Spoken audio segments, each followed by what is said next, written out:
Assalamualaikum warahmatullahi wabarakatuh. Ketemu lagi bersama saya Abu Hurairah. Oh, bukan Abu ya, masih Hurairah aja aku. Belum punya anak sih. Nama aku Hurairah, biasa dipanggil dengan kucing. Kucing gelap gelap pus pus oi oi. Kali ini saya mewakili dari tim Azkia untuk berbagi cerita lah ya. Banyak sekali cerita-cerita yang akan saya sampaikan di sini. Bagi teman-teman jangan ketawa loh ya, apalagi yang satu base. Jangan bikin malu aku kamu, ya. Oke. Berbicara masalah Surabaya, kadang kita teringat artis-artis seringnya ya. Umi Laila ya, bener, yang belakang pinter banget tuh. Umi Laila. Tapi yang akan kita bahas nggak Umi Lailanya, karena Umi Laila katanya sih udah mau nikah. Tapi nggak apa-apa deh. Yang kita bahas kali ini adalah Sunan Ampel. Biografi tentang Sunan Ampel. Ada yang tahu? Pastinya tahu lah. Masa nggak tahu? Sunan Ampel gitu loh. Udah sangat terkenal di bumi Jawa ini. Masa kamu nggak kenal? Iya, kamu kenal, cuma namanya aja, tapi nggak biografinya kan. Nah, ini mau saya ceritain. Sunan Ampel itu bernamakan asli Raden Rahmat. Beliau merupakan keturunan dari Nabi Muhammad SAW yang lahir pada tahun 1401 Masehi. Ini dicatat 1401 Masehi. Beliau merupakan putra dari Ibrahim Zainuddin Al-Akbar atau biasa disebut dengan Asmorokondi. Jadi nanti jangan bingung, jangan gegabah, karena kita juga mau ziarah ke sana juga habis ini nanti. Ya entah habis ini pas atau kapan saya nggak tahu, saya ikut panitia ya. Syekh Zainuddin atau Ibrahim Zainuddin Al-Akbar atau Asmorokondi merupakan ayah dari Sunan Ampel. Lah, untuk ibunya Dewi Condrowulan. Dewi Condrowulan ini merupakan putri dari raja terakhir Cempa dari dinasti Ming, yang mana di situ nanti sampai pada Syekh Jumadil Kubro. Jadi nasab daripada Sunan Ampel itu sampai pada Syekh Jumadil Kubro dari jalur ibu. Kemudian Sunan Ampel termasuk dari golongan yang disepuhkan dari para wali. Beliau juga pernah mendirikan pesantren di daerah Ampel Denta, Surabaya, yang mana sekarang sudah melambung namanya menjadi Sunan Ampel. Ada yang tahu? Ada yang pernah ke sana? Kalau belum, kapan-kapan kita main ke sana ya. Kita sowan, cari berkah. Kemudian selanjutnya, Sunan Ampel itu beristri 2. Beliau Sunan Ampel menikah yang pertama dengan Dewi Condrowati atau putri dari Adipati Tuban yang berjuluk Arya Tejo. Kemudian beliau termasuk juga kakak dari Adipati Wilatikta, yang mana yang lain dan tak bukan adalah ayah. Yang lain dan tidak bukan adalah ayah dari Sunan Kalijaga. Kemudian yang kedua, beliau menikah dengan Dewi Karimah binti Kemudian yang kedua, beliau menikah dengan Dewi Karimah binti Ki Kembang Kuning atau Ki Ageng Sopo. Ulangi sekali lagi yuk.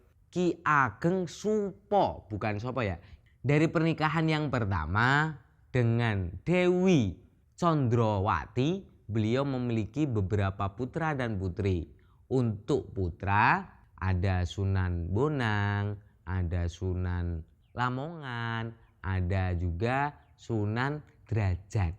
Untuk yang putrinya ada Siti Syariah, Siti Mutmainnah, Siti Sofiyah atau Hafsah. Nah, itu dari putra dan putrinya semuanya jadi orang yang tersohor semua. Yang kedua, pernikahan dengan Dewi Karimah binti Ki Kembang Kuning atau Ki Ageng Supo memiliki 2 putri. Yang pertama itu ada Dewi Murtasimah dan yang kedua ada Dewi Murtasiyah. Nah, ada bedanya Mah sama Yah ya. Dewi Murtasimah dan Dewi Murtasiyah. Dewi Murtasimah itu menjadi istri raja pertama kerajaan Demak Bintoro, yaitu Raden Fattah. Untuk yang kedua, Dewi Murtasiyah itu yang menjadi permaisuri dari Raden Paku atau Sunan Giri. Lah, pinter yang belakang langsung, wah Giri, pinter banget. Setelah itu akan kami jelaskan juga bahwasanya beliau Sunan Ampel sangat memiliki kepribadian yang cukup luar biasa. Beliau ahli ilmu, kemudian suka tolong menolong, mempunyai keprihatinan yang sangat besar dengan sosial. Keren banget kan? Kalau pengen ya silahkan ditiru. Tapi harusnya kalau kita orang normal, orang sehat ya harus pengen seperti Sunan Ampel gitu. Dan juga ada yang sangat menarik di sini. Ada salah satu pembelajaran daripada Sunan Ampel, yaitu terkenal dengan pelajaran filsafat Moh Limo. Ada Moh Madon, nggak mau bermain perempuan. Jangankan bermain perempuan, menyakiti hati perempuan aja nggak pernah. Untuk yang kedua yaitu moh main. Yang ketiga moh ngombe. Moh ngombe ini bukan berarti nggak mau minum air, nggak mau mabuk karena itu pelanggaran syariat. Kemudian selanjutnya yaitu moh maling, nggak mau panjang tangan. Kemudian yang terakhir yaitu moh madat ya, itu.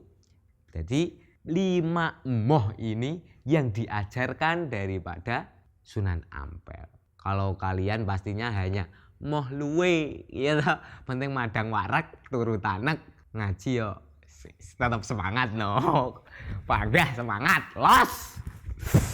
Kemudian Sunan Ampel itu wafat atau kembali ke rahmatullah pada tahun kisaran 1481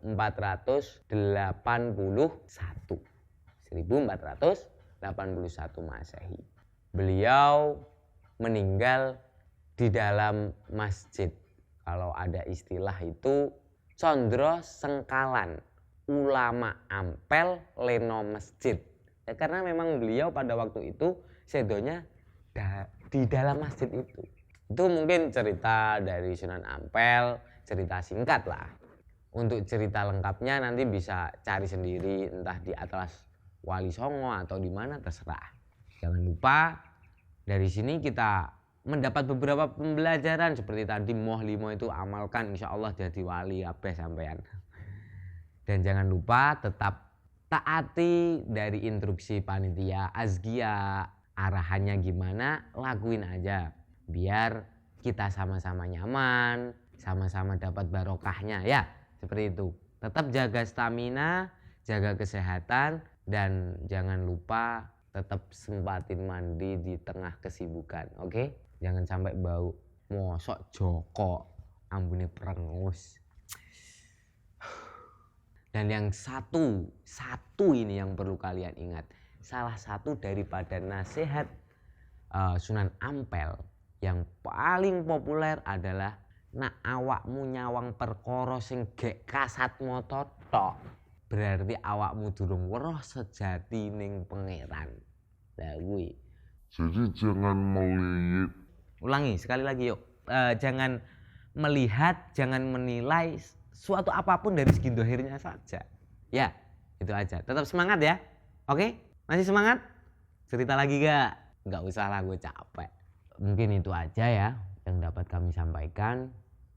Ya kurang lebihnya ya pasti ada kurangnya, dan lebihnya mungkin lebihnya apa ya? Gak ada lebihnya mungkin ya. Lebih tua gitu ya.